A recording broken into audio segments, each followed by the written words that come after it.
Ndabashuje mwese bene data inshuti zacu abakunzi bacu mukunda ikiganiro cy'ijambo ry'umunsi. Uyu munsi wa none wo ku cyumweru itariki ya 4 z'ukwa munani 2024 tugiye gufatanya ijambo ry'umunsi twifashishije Bibiliya yera kuko ari ijambo ryahumetswe n'Imana rikandikwa muri icyo gitabo Bibiliya yera. Uyu munsi wa none tugiye gufatanya ijambo ryiza cyane dusanga n'ubundi mu butumwa bwiza bwa Luka ibice 19. Tugiye gusoma amagambo yerekeranye n'umuntu witwa Zakayo. Benshi murayazi, Zakayo yari umukoresha w'ikoro, ni ukuvuga mu cyongereza tax collector, umuntu wakoregitingaga cyangwa se wagendaga asaba abantu imisoro ku gihe cy'Abaroma. Icyo gihe bene aka kazi kabaga ari akazi gakomeye cyane. Ako rero niko Zakayo yakoraga, kuko icyo gihe cy'Abaroma uwo muntu wakoraga bene ako kazi ko kugenda waka abantu amatagisi ntabwo yahembwaga. Batubwira ko atahembwaga icyo gihe. Kubera ko atahembwaga rero yagendaga, navuga ngo yaka abantu amatagisi arenze kugira ngo abone mwaye, kugira ngo nawe yihembe. Kubera izo mpamvu byatumye agira amafaranga menshi, agira ubutunzi bwinshi, kuko nyine ntabwo yabaye honete, ntabwo yabigizemo mbese icyo nakwita kugira umurava cyangwa se uwizerwa muri ako kazi yari afite ko kugenda yaka amatagisi abantu bose baho ngaho aho bari batuye muri uwo mujyi witwa Yeriko.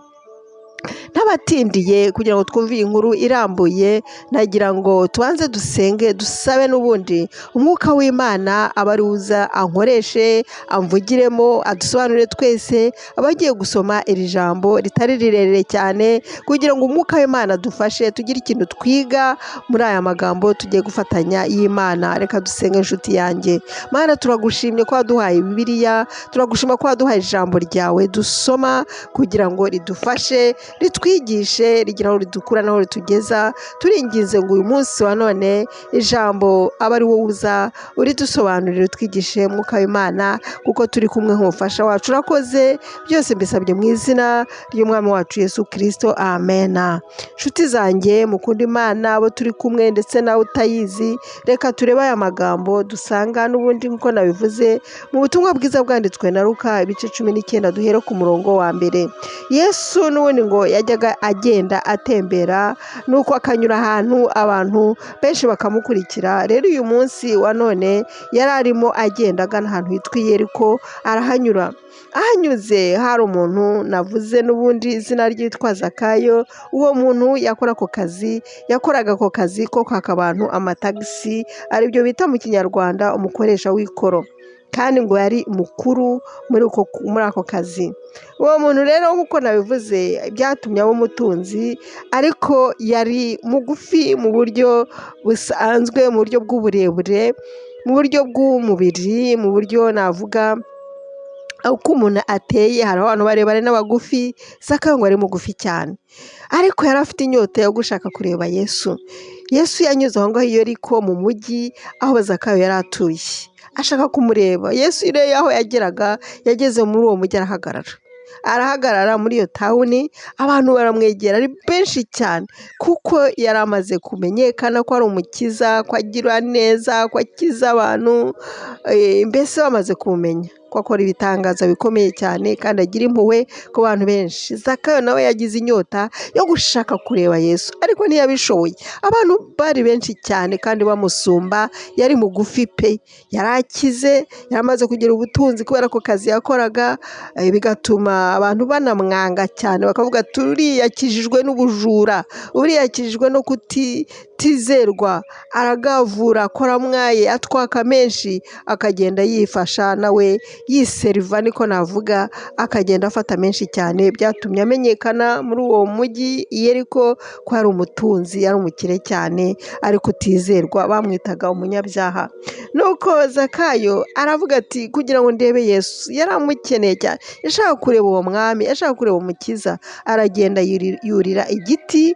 Hano mu Kinyarwanda baravuga muri Bibiliya y'Ikinyarwanda bavuga ngo icyo giti cyitwaga umuvumu. Ahari muzi igiti cy'umuvumu, wenda benshi ntibabizi, ariko hari igiti cyitwa umuvumu. Cyari aho ngaho rero, cyari gikomeye, cyarakuze ari kirekire. Uwo muvumu Zakayo arawurira kugira ngo arebe Yesu. Ariko Yesu Kristo ni umunyampuhwe cyane, agira neza. Ageze i Yeriko aho ngaho ahita amenya ko hari umuntu mugufi cyane wuriye igiti, kuko Yesu Kristo yari Imana, azi byose, amenya byose. Yahise abimenya, amenya ko hari umuntu wuriye igiti agira ngo amurebe gusa, kuko yari mugufi cyane. Arararama. Yesu ahageze aho kuri cya giti abona Zakayo yidunditsemo, yicayemo, arimo arareba Yesu. Yashaka kureba Yesu. Imana yamenye inyota, amena, yamenye inyota ya Zakayo, ko yashaka kumureba, yashaka kumubona. Maze Yesu nawe aravuga ati buretse nkwereke. Aramuhamagara amubwira ati Zakayo. Yari yamenye n'izina rye, yari ayirizi. Aramubwira ati Zakayo. Aramuhamagara mu izina, aramubwira ati ururuka vuba, ururuka vuba, kuko uyu munsi nkwiriye kurara iwawe. Mu Cyongereza baravuga ati bakunda gukoresha ijambo bavuga ngo I must stay at your house today. I must. Iyo mu Cyongereza bakoresheje iri jambo must, ni ukuvuga ko uba uritsindagiye, ni ikintu cyangombwa ugomba gukora, nta kiri bugihindure. Niyo mpamvu mu Kinyarwanda bavuze ngo nkwiye kurara iwawe. Uyu munsi ndarara iwawe Zakayo. N'ubundi Yesu mu Cyongereza yamubwiye ati Zakayo, Zakayo, come down immediately. Ururuka vuba, come down immediately. Va muri icyo giti, ururuka kuri icyo giti, vayo, manuka. Uyu munsi narari wawe, come down immediately, kuko I must stay at your house today. Uyu munsi byanze bikunze Zakayo ndarari wawe. Ni ngombwa, nta kibibuza. Niko yamubwiye, kandi abantu bose barumvaga muri uwo mudugudu, muri uwo mujyi, muri iyo town Yeriko. Abantu bose bari babizi ko Zakayo ari umunyabyaha, ari umujura, ari umuntu utizerwa, atunzwe cyangwa akijijwe n'ubujura. Nuko bamufataga. Maze Zakayo arahaguruka, aragenda, barajyana, ajyana na Yesu. Arariwe, biramunezeza cyane, biramushimisha kubona yagiye gushaka Yesu. Yarangiza akanamubwira ati uyu munsi ndarari wawe. Reba nawe ukuntu byamunejeje, yaranezerewe pe, yahise yiruka vuba anezerewe cyane. Ayiwewe, ariko abantu bari aho babibonye baravuga ati uriya n'umunyabyaha ruharwa. Ntabwo banezerewe, ahubwo barivovose mu mitima bati reba da, dorere, reba ibyo Yesu akoze, wa mwami, wa mukiza. Ntabwo buriya abonye yuko Zakayo ari umunyabyaha mubi, nta n'ugera iwe ni umunyabyaha, agiye kurara ku munyabyaha.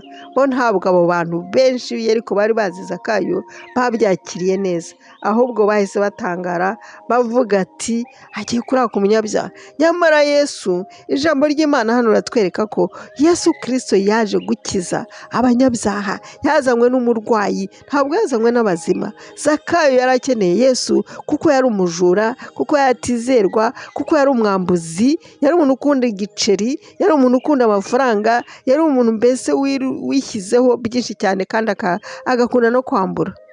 Ntabwo ari umuntu wizerwa, mbese bari bamuzi cyane. Ariko uwo ni we Yesu rero ashaka uyu munsi wa none. Yesu yaje gushaka umuntu nka Zakayo, yaje gushaka umuntu w'umunyabyaha, yaje gushaka umuntu wa wundi wambura, wa mujura, wa wundi bagize ruhabwa. Uwo ni we Yesu yaje gukiza. Amena. Yaje gukiza umunyabyaha nka Zakayo. Uyu munsi wa none ahari uravuga uti sinababarirwa ibyaha byanjye, narakabije, narambuye, narasambanye, naricanye, hari ibyaha nakoze byinshi bya ruhabwa. Iwacu baranzi, mu mujyi aho ntuye baranzi ko ndi umujura, baranzi ko mbese namaze abantu iyo bambonye barahunga. Abantu bose barabwirana ati naka ntimukingurire, ndibandi. Ariko Yesu Kristo aragukunda uyu munsi wa none. Niba wiyumvamo ko iri jambo ari iryawe, uri umunyabyaha, wenda ntiwakoze ibyo by'ubujura, hari ibindi ukora ntabwo mbizi, ariko Imana yaje gukiza abanyabyaha twese. ngo nta muntu wavuga ko atari umunyabyaha,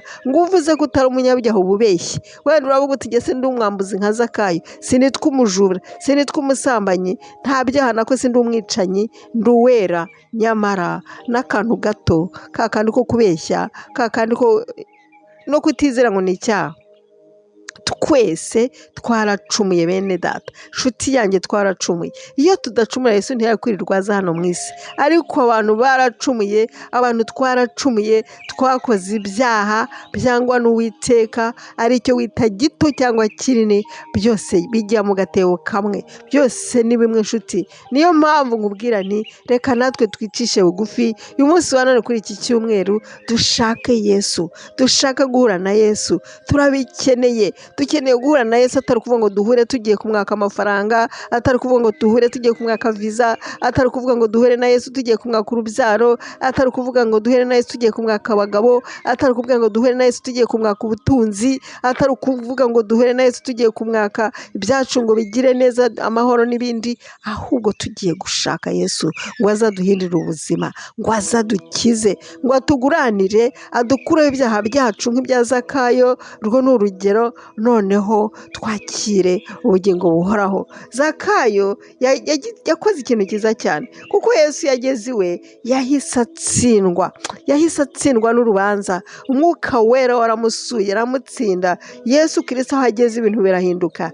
Zakayo yahise ahinduka, yaraye Yesu Kristo yaraye iwe. Yahise avuga ati uyu munsi agakiza kaje mu nzu yanjye, uyu munsi agakiza kaje mu nzu ya Zakayo. Niko Yesu yamubwiye ati uyu munsi agakiza kaje iwawe, kuko nawe uri umwana wa Aburahamu, hindutse umwana wa Aburahamu. Agakiza kageze kuri Zakayo. Zakayo amaze guhura na Yesu, Yesu araye iwe, baraganiriye. Of course yamuganira ijambo ry'Imana, baraganira. Arahita amubwira ati dore Yesu Kristo, kubera ko maze gutsindwa ndashaka ijuru, dore ikintu ngiye gukora. Databuja, umugabane wa kabiri w'ibintu byanjye ndawuha abakene. Haleluya! Yesu amaze kumukora ku mutima, amaze kumusura, amaze kumva ko anyuzwe, amaze gutsindwa. Aho Yesu ageze turatsindwa, turihana. Zakayo yahindutse mushya, ibintu byarahindutse, bya kera byose birashira, bwa bujura burarangira, bwa kunyanganya birarangira, kwa kutizerwa birarangira, ahinduka umwizerwa, kuko Yesu Kristo yaramusuye, arariwe. Haleluya! Ibintu byabaye bishya. Zakayo yahise ahinduka icyaremwe gishya, ngo ibya kera byose byarashize, ahinduka icyaremwe gishya. Yesu Kristo amugirira neza, aramukiza. Nawe rero ati, arabihamya ati dore databuja, umugabane wa kabiri w'ibintu byanjye ntunze ndaho abakene. Nta nubwo ari n'umugabane w'Icyacumi, yavuze icya kabiri ati ndapasura icya kabiri, umugabane wose ndaho abakene, kandi umuntu wese nambuye ndabimuriha kane. Ndamuriha kane. Yari afite amafaranga, uwo yambuye niba yaramwambuye 1000, aramuha 4,000. Niba yakwambuye 100, araguha 400. Ati ndabimuha inshuro enye, ndamukubira inshuro enye. Ntabwo Yesu yabimubwiye ngo akore gutyo, ahubwo yagiriwe ubuntu mu mutima we, umwuka waramukora ku mutima. Amena. Umwuka w'Imana amukora ku mutima, aramuhindura. Yesu Kristo yaramuhinduye. Yesu Kristo yageze iwe, ibye byose birahinduka, cyane cyane ubugingo bwe. Ubu ni ubuhamya yatangaga, ubuhamya bukomeye cyane. Aho Yesu ageze tugira ubuhamya, aho Yesu adusuye tugira ubuhamya. Uyu munsi wa none ndasenga ngo nawe Yesu agusure, ugire ubuhamya, ibintu bihinduke, uhinduke icyaremwe gishya. Niba utarakizwa, wakira agakiza. Niba wanakijijwe, uyu munsi utanga ubuhamya, uvuga ibyo Yesu yagukoreye, uvuga ibyahindutse iwawe, uvuga ibyo wakoze kubera Yesu Kristo. Haleluya! Nawe wenda uri gufasha abakene kubera Yesu yageze iwawe. Nawe wenda hari abo wishyuye wari warambuye kuko Yesu yageze iwawe. Niba utarabikora umunsi w'ikiranure, Yesu Kristo ataha iwawe, nicyo nkwifurije. Mwene data, nagira ngo ngushimire igihe cyawe wafashe wumvira ijambo ry'umunsi ryiza cyane ryo gusurwa na Yesu, akaza akarara iwacu, maze ibintu bigahinduka nk'ibya Zakayo. Nkwifurije umunsi mwiza, icyumweru cyiza cy'umugisha.